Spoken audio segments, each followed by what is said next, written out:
లండన్లో యాక్సిడెంట్ అయ్యి హైదరాబాద్కు చెందిన ఇద్దరు విద్యార్థులు చనిపోయారన్న వార్త అయితే న్యూస్లో వస్తుంది. అంటే వినాయక చవితి నిమజ్జనానికి వెళ్ళి 2 కార్లు ఢీకొని ఈ ప్రమాదానికి గురయ్యారని న్యూస్లో వస్తుంది. కానీ అసలు విషయం అది కాదు అని చెప్తున్నారు. చనిపోయిన అబ్బాయి వాళ్ళ బాబాయ్ ఒక ఆయన పెద్ద ఆయన చెప్తా అంటున్నారు. ఈ న్యూస్ అయితే ఇలా వస్తుందంటే అదంతా ఫేక్ న్యూస్. వినాయక చవితి నిమజ్జనానికి వెళ్ళి వీళ్ళు చనిపోలేదు. అయితే లండన్లో అక్కడ ఒక సన్ రైజ్ ఉంటుందంట. మార్నింగ్ వెళ్తే సూర్యోదయం చాలా బాగుంటుందని చాలామంది చూడడానికి వెళ్తూ ఉంటారంట. అలాగే 9 మంది ఈ పిల్లలు ఎవరైతే ఉన్నారో చిన్నప్పటి నుంచి కలిసిమెలిసి చదువుకున్న ఫ్రెండ్స్ 9 మంది కలిసి 2 కార్లలో వెళ్ళారంట. తెల్లవారుజామున 3-3:30 టైంలో బయలుదేరి వెళ్ళారంట. 6 గంటలకల్లా సూర్యోదయం అయ్యేసరికి వెళ్ళాలన్న అడావిడిలో ఇంకా అది తెల్లవారుజామున నిద్ర కళ్ళ మధ్యన ఉండడం వల్ల ఏమో స్పీడ్గా డ్రైవ్ చేయడం వల్ల ఒకరి కారు ఒకరికి గుద్దుకొని 2 అబ్బాయిలు చనిపోయారు. అయిన 5 అబ్బాయిల కండిషన్ కూడా క్రిటికల్గా ఉందే అని చెప్తున్నారు. చూడండి ఎంత ఘోరం చూడండి. కానీ మనం అందరం కూడా ఇక్కడ ఏమనుకుంటున్నామని అంటే వినాయక చవితి నిమజ్జనానికి వెళ్ళి పిల్లలు వస్తూ ఇలా ప్రమాదం జరిగిందని మనం అందరం అనుకున్నాం. కానీ అసలు విషయం అది కాదండి. పిల్లలు ఇలా సన్ రైజ్ చూడడానికి కానీ తెల్లవారుజామున బయలుదేరి వెళ్ళారు. ఇక్కడ తల్లిదండ్రులకు ఆ విషయం తెలీదు.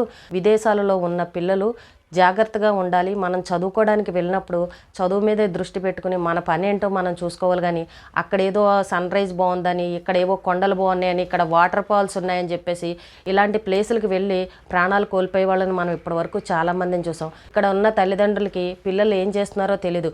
పిల్లలకి అక్కడ ఒక స్వేచ్ఛ అనేది వచ్చేసింది. అక్కడ అడిగే వాళ్ళు ఎవరో ఉండరు. అమ్మ ఇక్కడ ఇండియాలో అయితే ఎక్కడికన్నా బయటకు వెళ్తే అమ్మ అడుగుతుంది, ఎక్కడికి రా వెళ్తున్నావు ఏంటి, ఇంకా ఇంటికి రాలేదు, ఎవరెవరు వెళ్తున్నారు ఏంటని ఇలాంటి విషయాలన్నీ అమ్మా నాన్న అడుగుతారు. కానీ అక్కడ అమెరికాలో కానీ లండన్లో వేరే దేశాలలో ఎవరో వాళ్ళని అడిగేవాళ్ళు ఉండరు, వద్దు అని చెప్పేవాళ్ళు ఉండరు. ఇంకా ఒకరిని చూసి ఒకరు ఫ్రెండ్స్ వాళ్ళు వెళ్తున్నారు వీళ్ళు వెళ్తున్నారని రారా రారా అనేసరికి అందరూ బయలుదేరి ఇలా ఎంజాయ్ చేయడానికి వెళ్తూ ఉంటారు. ఇప్పటి వరకు మనం ఎంతమంది విద్యార్థులని యాక్సిడెంట్లో చనిపోయిన వాళ్ళని చూసాను చూడండి. అలాగే వాటర్ ఫాల్స్ దగ్గరికి వెళ్ళి కూడా ప్రాణాలు పోగొట్టుకున్న వాళ్ళని చూసాం. మంచు కొండలు, మంచు బాగా ఉంటుంది, మంచు చూడడానికి ఎంజాయ్ చేయడానికి లేకుల దగ్గరికి వెళ్ళి ప్రాణాలు పోగొట్టుకున్న వాళ్ళని కూడా మనం చూసాం. మనం చదువుకోవడానికి వెళ్ళాం, దేశం కాని దేశం వెళ్ళాం, మనకి ఏదైనా చిన్న ప్రమాదం జరిగిందనంటే తల్లిదండ్రులు అల్లాడిపోతారు అన్న విషయాన్ని ఈ పిల్లలు గమనించుకోవాలి. ప్రతి క్షణం తల్లిదండ్రులు చెప్పాలి అని అంటే తల్లిదండ్రులకి ఏ విషయాలు కూడా సరిగ్గా తెలియవు. పిల్లలు ఏదో చదువుకుంటున్నారులే, బాగున్నారులే, ఒక 2 సంవత్సరాలు గడిచిపోయిందంటే పిల్లలు తిరిగి వచ్చేస్తారు, వాళ్ళు ఏదో ఒకటి సెట్ చేసుకుంటారులే, వాళ్ళ జీవితం సెట్ అయిపోతుందిలే అని పాపం తల్లిదండ్రులు ఇలా అప్పులు చేసి పంపిస్తూ ఉంటారు. కానీ ఈ పిల్లలు అక్కడికి వెళ్ళిన తర్వాత కుదురుగా ఉండరు. ఎంజాయ్మెంట్ అని అంటూ అక్కడికి ఇక్కడికి కారులో వెళ్ళి ర్యాష్ డ్రైవింగ్లు చేసి ఈ రకంగా చేస్తూ ఉంటారు. కానీ చూడండి అక్కడ అంతమంది విద్యార్థులకి దెబ్బలు తగిలేసరికి ఇక్కడ సరిగ్గా న్యూస్ అనేది తెలియట్లేదు. కొంతమంది గణేష్ నిమజ్జనం అంటున్నారు, కొంతమంది ఏమో డ్రంక్ అండ్ డ్రైవ్లో చనిపోయారు, తాగున్నారు పిల్లలని, కొంతమంది ఇలా రకరకాల ప్రచారాలు జరుగుతున్నాయి. ఎందుకంటే చూడండి వేరే దేశంలో జరిగింది, అసలు విషయం ఏంటో తెలీదు. అక్కడ ఉన్న ఫ్రెండ్సే పాపం ఇప్పుడు వాళ్ళని చూడాలి. బంధువులు ఉన్నా కూడా అక్కడక్కడ దూర ప్రాంతాల్లో ఉంటారు. ఒకవేళ వెళ్ళిన వాళ్ళు వెళ్తారు. కానీ ఒకేసారి ఇంతమందికి ప్రమాదం జరిగిందంటే అక్కడ హాస్పిటల్లో ఉన్న పిల్లల్ని ఎవరు చూస్తారు? పాపం వీళ్ళు చనిపోయిన వాళ్ళని ఎవరు చూస్తారు చెప్పండి? అసలు విషయం ఏంటో సరిగ్గా ఇక్కడ ఉన్న తల్లిదండ్రులకు తెలియదు. ఇప్పుడు విదేశాల్లో ఉన్న పిల్లలు ఎవరైతే ఉన్నారో ప్రతిరోజు కూడా తల్లిదండ్రులు వాళ్ళకి 1కి 4 సార్లు విసుక్కున్నా కసుక్కున్నా సరే జాగ్రత్తలు మాత్రం చెప్పండి. నువ్వు చదువుకోవడానికి వెళ్ళావు, కాలేజీకి ఇంటికి తప్ప ఇంకో ప్లేసులకు మాత్రం ఎక్కడికి వెళ్ళొద్దు, మాకు టెన్షన్గా ఉంటుంది, మాకు భయంగా ఉంటుంది, ఏదైనా ఇలాంటి ప్రమాదాలు జరిగితే మా జీవితాలు ఏంటి, మా పరిస్థితి ఏంటని పిల్లలకు అర్థమయ్యే విధంగా చెప్పండి. ఎందుకంటే అక్కడ వాళ్ళని ఎవరు అడిగేవాళ్ళు లేక ఎంజాయ్ చేయాలి. ఈ వయసులో తిరగకపోతే ఎప్పుడు తిరుగుతామని అన్నట్టు ఇంకా కుర్రకారంటే ఎలా ఉంటారు చెప్పండి? మరి వాళ్ళు అక్కడ అలాంటి పనులు చేస్తున్నారు. తల్లిదండ్రులు వెళ్ళి అక్కడ చూసుకుందామంటే వెళ్ళలేని పరిస్థితి, వాళ్ళు ఇక్కడికి వద్దామన్నా కూడా రాలేని పరిస్థితి. చూడండి ఎంత నరకం అండి. ఇప్పుడు తల్లిదండ్రులకి ఎంత కుమ్ములిపోయి బాధపడుతున్నారు. ఇప్పుడు ఆయన చెప్తున్న మాట ఏంటంటే అసలు విదేశాలకు వెళ్ళడమే కరెక్ట్ కాదండి, మన ఇండియాలోనే ఎన్నో జాబ్స్ ఉన్నాయి, సరిగ్గా దృష్టి పెట్టి చేసుకుంటే ఇక్కడే హాయిగా ఉండొచ్చు, ఎక్కడో దూరపు కొండలు నునుపన్నట్టు ఒకరిని చూసి ఒకరు వేలం వేరు కింద విదేశాలకు వెళ్తున్నారు. ఇగో ఇలాంటి ప్రమాదాలు జరిగినప్పుడు మాత్రం తల్లిదండ్రులు ఇంకా నరకాన్ని అనుభవించాల్సిన పరిస్థితి.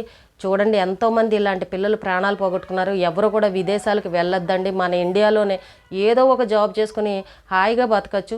పాపం ఆయన చెప్తున్నారు నిజమే కదండి. చూడండి ఇప్పుడు అక్కడ ఏదైనా జరిగింది అని అంటే విషయం కూడా సరిగ్గా తెలియదు. ఒక్కొక్కరు ఒక్కొక్క రకంగా చెప్తారు. మన దగ్గర ఉన్నప్పుడే పిల్లలకి ఏదైనా చిన్న యాక్సిడెంట్ జరిగినా దెబ్బలు తగిలినా అల్లాడిపోతూ ఉంటాం. వెళ్దామంటే వెళ్ళే పరిస్థితి ఉండదు. ఇంకా ఆ కుటుంబాల పరిస్థితి ఏంటి చెప్పండి. ఇప్పుడున్న పరిస్థితులు అయితే చాలామంది పిల్లలు విదేశాలకు వెళ్ళేవాళ్ళు తగ్గిపోయారు ఈ కండిషన్స్ వల్ల. కానీ అక్కడ చదువుకుంటున్న విద్యార్థులకు మాత్రం ప్రతి ఒక్కరూ తల్లిదండ్రులు జాగ్రత్తలు చెప్పండి.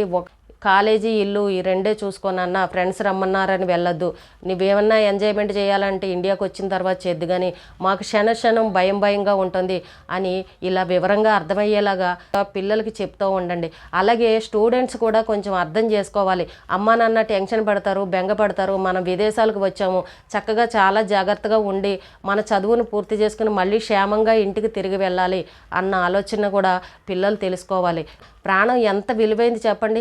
డబ్బు లేకపోయినా ఇంకొక రోజైనా సంపాదించుకోవచ్చు, కానీ ప్రాణం పోయిందంటే ఎవరో కూడా తీసుకురాలేరు. దేశాల్లో ఉన్న స్టూడెంట్లు ఎవరైతే ఉన్నారో, చదువుకోవడానికి వెళ్ళిన పిల్లలు ఎవరైతే ఉన్నారో అందరూ కూడా జాగ్రత్తగా ఉండండి. మీ పని ఏంటో మీ పని వరకే చూసుకోండి. ఇక్కడ తల్లిదండ్రులు గుర్తుపెట్టుకోండి. మన కోసం ఎదురు చూస్తూ ఉంటారు, మన కోసం బాధపడుతూ ఉంటారు. మనకేదైనా జరిగితే అల్లాడిపోతారని అమ్మా నాన్నని గుర్తుపెట్టుకోండి. ఎవరు చెప్పినా కూడా ఇదే మాట చెప్తారు. నిజంగా ఆ బాధ ఏంటనేది ఇప్పుడు ఆ తల్లిదండ్రులు అనుభవించే వాళ్ళకి మాత్రమే తెలుస్తుంది. 4 రోజులు చెప్పుకుంటారు బయట వాళ్ళు, ఆ రోజుతోటి ఆ విషయాన్ని మర్చిపోతారు. కానీ జీవితకాలం నరకం అనిపించేది పాపం ఆ కన్న తల్లిదండ్రులు. విదేశాలలో ఉన్న ప్రతి ఒక్క విద్యార్థి కూడా అమ్మా నాన్నను గుర్తుపెట్టుకోవాలి. మనం మళ్ళీ తిరిగి క్షేమంగా ఇంటికి వెళ్ళాలన్న విషయాన్ని ప్రతి ఒక్కరూ గుర్తుపెట్టుకోండి. సంతోషంగా మీ చదువును పూర్తి చేసుకుని ఇండియాకి సంతోషంగా తిరిగి రండి.